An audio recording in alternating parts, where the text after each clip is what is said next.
Tente imaginar a dor de um dos homens mais poderosos de sua geração, o governador do Egito, ao ver dois de seus netos se envolverem em um crime e, por causa disso, perderem a vida. Essa pode ter sido justamente a realidade vivida por José, filho de Jacó. Seus filhos Manassés e Efraim ganham destaque na narrativa bíblica a partir dos capítulos finais de Gênesis. José, que havia sido traído e vendido pelos próprios irmãos, acabou se tornando a segunda autoridade mais importante do Egito, após interpretar os sonhos do faraó. Com isso, foi instrumento para salvar tanto o Egito quanto sua própria família. Foi nesse período que nasceram seus dois filhos, fruto do casamento com Azenate, filha de Potífera, sacerdote de On. Ambos foram abençoados por Jacó já em sua velhice, mas Efraim recebeu uma atenção especial. Jacó cruzou as mãos ao abençoá-los, colocando a mão direita sobre o mais novo, em um gesto simbólico que apontava para a proeminência futura de Efraim. A partir daí, o texto bíblico passa a considerar tanto Manassés quanto Efraim como tribos praticamente autônomas dentro do povo de Israel. Durante a conquista da terra de Canaã, sob a liderança de Josué, cada tribo recebeu porções específicas de terra. E assim, formou-se o que passou a ser chamado de Casa de José, englobando as tribos de seus dois filhos. A trajetória dos descendentes de José foi profundamente marcada pela bênção de Jacó, pela importância geográfica de seus territórios e, especialmente, pelo protagonismo de Efraim, que se tornou cabeça de uma das tribos mais influentes do Reino do Norte. Em textos bíblicos posteriores, o nome Efraim chega até mesmo a representar todo o reino de Israel. Contudo, apesar dessa grandeza, os primeiros anos da tribo de Efraim não foram isentos de tragédias. Um dos episódios mais dolorosos envolve dois de seus filhos, que teriam sido mortos após se envolverem no roubo de gado, uma situação que causou grande sofrimento na família de José. Neste estudo, vamos compreender melhor o que aconteceu com esses netos de José e por que essa passagem é uma das mais enigmáticas de toda a Bíblia. As genealogias bíblicas são notoriamente complexas, cheias de detalhes difíceis de conciliar, especialmente quando se tenta alinhar datas, nomes e contextos históricos. Nos livros de Gênesis, Números e 1 Crônicas, encontramos traçados genealógicos que revelam a linhagem de José por meio de Manassés e Efraim. Embora o foco principal desses textos seja a distribuição das terras e o crescimento das tribos, há momentos em que surgem relatos de eventos marcantes dentro dessas famílias. É nesse contexto que no capítulo 7 de 1 Crônicas vemos um relato mais detalhado sobre os descendentes de Efraim. E ali aparece uma narrativa trágica. O texto menciona que os filhos de Efraim, ou seja, os netos de José, foram mortos pelos habitantes de Gate em um episódio envolvendo a tentativa de tomar rebanhos. A passagem bíblica é a seguinte: foram os filhos de Efraim, Sutela, Bered, Taate, Eleada, novamente Taate, Zabade, outro Sutela, e e Eleade. Os homens de Gate, naturais daquela região, os mataram porque haviam descido para tomar seus rebanhos. E Efraim, pai deles, os chorou por muitos dias, sendo consolado por seus irmãos. Depois, teve outro filho com sua esposa, a quem deu o nome de Berias, pois a situação em sua casa era difícil.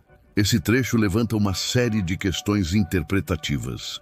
A primeira dúvida gira em torno da identidade de Efraim, citado no texto. Estaria o autor se referindo ao próprio Efraim, filho de José, ou a um descendente posterior que carregava o mesmo nome? Alguns estudiosos acreditam que seja um descendente mais distante, o que colocaria o episódio em um período já posterior ao Êxodo. Outros, no entanto, defendem que o texto trata do Efraim original, o que levaria a concluir que essa tragédia ocorreu ainda enquanto Israel habitava no Egito. A dificuldade cronológica é grande. Se foi de fato o Efraim, filho de José, então talvez seus filhos tenham deixado o Egito em uma expedição isolada, tentando obter terras ou rebanhos antes do tempo determinado por Deus. Isso se alinha com a informação de que Seerá, uma filha de Efraim, fundou cidades na região de Canaã, o que poderia indicar algum movimento antecipado da família em direção à terra prometida. Outra ambiguidade do texto está em quem exatamente desceu para tomar os rebanhos. O hebraico original permite duas leituras. Ou foram os filhos de Efraim que tentaram roubar os rebanhos dos homens de Gate, ou foram os homens de Gate que desceram até os efraimitas para matá-los e tomar seus bens. Ambas as possibilidades têm defensores entre os intérpretes. Ainda há debate sobre quantas pessoas morreram nesse incidente. Além de Eer e Eleade, alguns entendem que Zabade e Sutela também teriam sido mortos. Outros pensam que Eer e Eleade, na verdade, seriam bisnetos de Efraim. E por fim, há uma dúvida geográfica. A Gate mencionada seria a conhecida cidade filisteia de mesmo nome? Ou uma outra localidade, talvez menos famosa, mas com o mesmo nome, situada em Canaã? Apesar dessas dificuldades, a maioria dos estudiosos acredita que o Efraim do texto é de fato o filho de José e que o episódio ocorreu antes da saída do povo de Israel do Egito. Essa leitura parece se encaixar melhor com a estrutura do texto, especialmente com o lamento profundo de Efraim e com o fato de a genealogia culminar em Josué, o grande líder da conquista de Canaã. Diante disso, é possível imaginar a dor de José, o grande administrador do Egito, o salvador de sua família, vendo seus próprios netos se envolverem em crimes e morrerem de forma trágica. A dor de Efraim também é registrada de forma intensa, e seu sofrimento foi tão grande que, ao ter um novo filho, deu-lhe o nome de Berias, que traz consigo o sentido de tragédia, infortúnio. Mesmo com todo esse sofrimento, os planos de Deus não foram frustrados. Da descendência de Berias surgiu Josué, que lideraria o povo à vitória em Canaã. Aquilo que começou com perda e vergonha foi transformado em redenção e cumprimento das promessas divinas. A casa de José não foi destruída. Pelo contrário, dela surgiu força, liderança e renovação. Essa história nos ensina lições valiosas. Nenhuma família, por mais abençoada que seja, está imune a dores e fracassos. Mesmo pais tementes a Deus podem ver seus filhos trilhando caminhos errados. É legítimo sofrer e chorar, como Efraim chorou. Mas é importante reconhecer quando Deus traz novos começos. Deus é capaz de transformar cenários de desgraça em capítulos de redenção. História da família de José prova que, com a graça divina, o que parecia fim pode se tornar um novo começo. Isso colocaria o acontecimento em um período posterior ao êxodo e à conquista de parte da terra prometida. Dessa forma, o episódio faria parte de um contexto em que a tribo de Efraim já estaria estabelecida em Canaã, possivelmente em fase de expansão territorial ou em conflitos com povos vizinhos. Essa linha de raciocínio parece se harmonizar com o fato de Seerá, filha de Efraim, ser mencionada como fundadora de cidades naquela região. Contudo, há uma complicação. A genealogia termina com o nascimento de Josué, o que torna difícil aceitar que essas pessoas tenham vivido durante ou após a conquista de Canaã. Se esse for o caso, então o Efraim mencionado seria de fato o filho de José. Isso pode indicar que mesmo durante o tempo em que os israelitas ainda residiam no Egito, alguns membros da família de Efraim tenham se aventurado em expedições rumo à terra de Canaã, antes mesmo da libertação conduzida por Moisés. Existe Também a possibilidade de que esse incidente tenha ocorrido sem que eles tivessem deixado as terras egípcias. E aqui entra um ponto importante. O texto original em hebraico é ambíguo quanto a quem realmente desceu para roubar o gado. Em outras palavras, não está claro quem iniciou a agressão. O texto pode ser interpretado como: os homens de Gate os mataram, pois eles desceram para tomar os seus rebanhos. Mas quem seriam eles? Os filhos de Efraim ou os homens de Gate? Alguns estudiosos entendem que os homens de Gate invadiram terras habitadas pelos efraimitas no Egito, onde os israelitas já possuíam seus próprios rebanhos. E ao fazerem isso, mataram os filhos de Efraim para tomar seus bens. Por outro lado, há quem defenda que os filhos de Efraim teriam sido os invasores, tentando roubar os rebanhos dos homens de Gate, e acabaram sendo mortos por eles. Outro ponto de incerteza é a quantidade de filhos de Efraim que morreram nesse conflito. Teriam sido apenas Er e Eleade, ou também Zabade e Sutela estariam entre os mortos. Alguns intérpretes chegam a sugerir que Er e Eleade, na verdade, não seriam filhos diretos de Efraim, mas seus bisnetos, descendentes de Zabade. Por fim, resta ainda a dúvida sobre a identidade da Gate mencionada. Seria a famosa cidade filisteia, frequentemente citada na Bíblia, ou alguma outra localidade com o mesmo nome, talvez menos conhecida, situada em Canaã? Por conta dessas incertezas, teólogos e estudiosos das Escrituras têm opiniões bastante diversas sobre o significado exato desse trecho. No entanto, a posição mais comum é a de que o Efraim citado na genealogia é mesmo o patriarca, filho de José, e que Er e Eleade, seus filhos e netos de José, foram mortos ao tentar saquear os rebanhos dos habitantes de Gate. Esse trágico evento teria acontecido ainda antes do Êxodo, enquanto os hebreus ainda habitavam em território egípcio. Particularmente, eu também me inclino a essa interpretação. Apesar das dificuldades do texto, essa leitura parece resolver melhor algumas questões, como o intenso lamento de Efraim e o posicionamento cronológico dos personagens que antecedem Josué. Com base nessa perspectiva, podemos refletir mais profundamente sobre o drama vivido por essa família. A Bíblia afirma que José chegou a ver os filhos de Efraim até a terceira geração, o que sugere que ele pode ter testemunhado, ou ao menos, tomado conhecimento direto do que aconteceu com seus netos. Isso torna tudo ainda mais impactante. Imagine, José, aquele que salvou sua família da fome, que com sabedoria divina governou o Egito e conduziu sua casa à prosperidade, agora tendo que lidar com o fato de que seus próprios netos foram mortos em um ato vergonhoso de roubo de gado. Um contraste doloroso.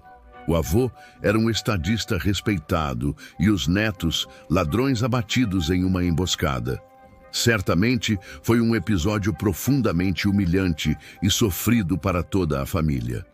A Bíblia relata que Efraim lamentou por muitos dias. Quando teve outro filho, ele escolheu um nome bastante simbólico, Berias, que carrega o sentido de desgraça ou infortúnio. Isso mostra que a dor daquela perda foi tão profunda que marcou até o nome do filho que nasceu depois, como um lembrete constante da tragédia familiar.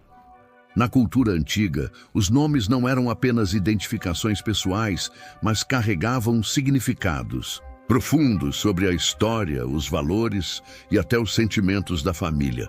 Enquanto nomes como Er, tesouro, e Eleade, Deus é testemunha, transmitiam mensagens positivas, o nome Berias traz consigo uma sombra de dor. Ainda assim, mesmo em meio à tristeza, os planos de Deus não foram interrompidos. A partir da linhagem de Berias, Deus levantou Josué, o líder que conduziria Israel à conquista de Canaã, a mesma terra onde seus parentes haviam falhado. Ou seja, A tragédia não foi o fim da história. Essa narrativa revela que, por mais difíceis que sejam as circunstâncias, Deus é capaz de transformar o mal em bem, restaurar famílias quebradas e cumprir suas promessas. A casa de José não foi destruída pela tragédia, mas elevada por meio dela. Isso é uma poderosa lição sobre redenção, esperança e a fidelidade divina. O nome Eleade carrega o significado de Deus é testemunha ou Deus testifica, enquanto o nome Berias traz uma conotação de infortúnio ou calamidade. Ao nomear seu filho como Berias, Efraim acabou vinculando o nascimento da criança à dor vivida por sua família, como se aquele menino fosse a marca viva da tragédia que haviam enfrentado. Ainda assim, mesmo em meio a um cenário tão doloroso, os propósitos de Deus não foram interrompidos. A linhagem de Efraim, mesmo manchada por aquele episódio, daria origem a uma das tribos mais influentes de toda a história de Israel. A promessa de bênção e multiplicação feita à casa de José não foi anulada. Pelo contrário, da própria descendência de Berias, o filho cujo nome carregava o peso da desgraça, Deus levantaria Josué, o líder que guiaria o povo de Israel na conquista da terra prometida. Assim, mesmo com os fracassos, conflitos e sofrimentos enfrentados pela família de Efraim, ela continuou sendo um instrumento usado por Deus para cumprir sua promessa feita a Abraão, Isaque e Jacó. E mais, a importância dessa tribo cresceu tanto que mais tarde o nome Efraim passou a ser utilizado como símbolo de todo o reino do norte de Israel, conforme registrado em diversas passagens bíblicas. Isso mostra o quanto essa tribo adquiriu prestígio e representatividade ao longo dos séculos. Diante de tudo isso, há lições profundas que podemos extrair dessa narrativa. Em primeiro lugar, vemos que nem mesmo as famílias mais honradas e abençoadas estão imunes a escândalos, crises e perdas. A história dos netos de José nos lembra que não existe lar perfeito e que todas as famílias, inclusive as mais destacadas, enfrentam momentos de dor e provação. Lidar com essas situações requer fé, perdão e esperança. Em segundo lugar, percebemos que pais fiéis e tementes a Deus também podem ter filhos rebeldes ou inconsequentes. A responsabilidade espiritual é pessoal e cada geração precisa fazer suas próprias escolhas diante de Deus. Mesmo sem julgarmos completamente os detalhes do ocorrido, os resultados foram trágicos. Se os netos de José realmente saíram com a intenção de roubar, escolheram um caminho perigoso e contrário aos valores de sua fé. Isso mostra que nem mesmo o privilégio de ter um avô como José foi suficiente para garantir o bom caminho. Há ainda uma interpretação levantada por alguns estudiosos de que talvez os filhos de Efraim tivessem conhecimento da promessa sobre Canaã e, impacientes, tentaram tomar posse por conta própria, por meio do saque. Se isso for verdade, revela que agir fora do tempo de Deus pode resultar em desastre. Em vez de confiar no momento certo e nas promessas divinas, eles buscaram atalhos e pagaram um alto preço por isso. A terceira lição que podemos tirar é que lamentar a dor não é sinal de fraqueza espiritual. A Bíblia relata que Efraim chorou por muitos dias, o que nos ensina que expressar tristeza é algo humano e legítimo. O sofrimento, quando reconhecido, pode ser um passo importante para o consolo de Deus e o apoio de outros. A fé verdadeira não nos impede de chorar, ela nos sustenta enquanto choramos. No entanto, em quarto lugar, aprendemos que o lamento não pode durar para sempre. É necessário discernir o momento de seguir em frente e não deixar que a dor defina o futuro. Efraim, infelizmente, parece ter ficado preso ao passado. Mesmo quando Deus lhe deu um novo filho, ele escolheu um nome que perpetuava o sofrimento em vez de celebrar o recomeço. Ao invés de reconhecer a renovação que Deus estava operando, ele continuou focado na desgraça. E, ironicamente, foi justamente através desse filho, Berias, que viria Josué, o homem que levaria Israel a conquistar a terra que seus antecessores não conseguiram nem mesmo alcançar em suas tentativas falhas de saque. Ainda assim, tudo o que Efraim conseguiu enxergar naquele momento foi que sua casa estava em ruínas. Ele não percebeu que Deus já estava restaurando sua história. Por fim, essa narrativa nos traz a quinta e última lição. Assim como José um dia afirmou, Deus pode transformar o mal em bem para cumprir seus propósitos eternos. O texto bíblico encerra a genealogia com Josué, o que simboliza a continuidade da esperança. A casa de Efraim, apesar de tudo, não foi destruída. Ela foi redimida. Aquilo que começou em tragédia, Deus usou para realizar algo maior do que qualquer um ali poderia imaginar. Essa mensagem deve ter sido extremamente consoladora para os primeiros leitores do livro de Crônicas. Afinal, essa obra foi escrita após o exílio na Babilônia, um tempo de reconstrução, tanto física quanto espiritual. Para o povo de Israel, eles tinham experimentado o trauma de perder sua terra, o templo, sua identidade nacional, e agora precisavam reencontrar seu lugar como povo da aliança de Deus. Nesse contexto, a lembrança de que a casa de Efraim não foi completamente destruída, apesar da tragédia envolvendo seus filhos, servia como uma prova da fidelidade de Deus. Era como um lembrete poderoso. Mesmo depois de grandes quedas, o Senhor permanece comprometido com seu povo. A derrota, por pior que fosse, não era o fim da história. O surgimento de Josué, o grande líder que guiaria Israel na conquista de Canaã, revelava que Deus é capaz de levantar bênçãos das maiores dores e que Ele transforma histórias quebradas em testemunhos de redenção. Isso dava aos leitores daquela época e a nós hoje a certeza de que o propósito do Senhor não falha, mesmo quando tudo parece perdido. Essa narrativa mostra que Deus não abandona os seus. Mesmo que o passado esteja marcado por fracassos, Ele pode escrever um novo futuro.